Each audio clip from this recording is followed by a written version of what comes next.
Semua itu demi hidup yang baik, hanya Dia yang mampu melaksanakannya.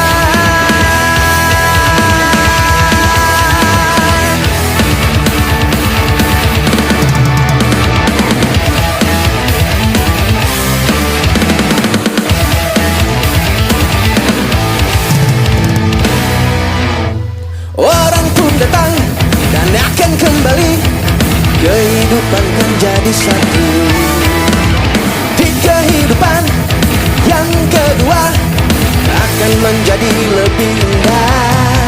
Siapakah yang dapat melaksanakan?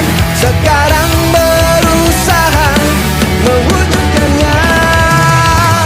Cahaya cinta perlahan memilaukan, itulah mimpi kehidupan kedua.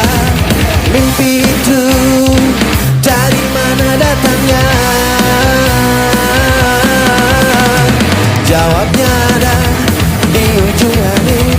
Kita kesana dengan seorang anak yang tangkas dan juga pemberani.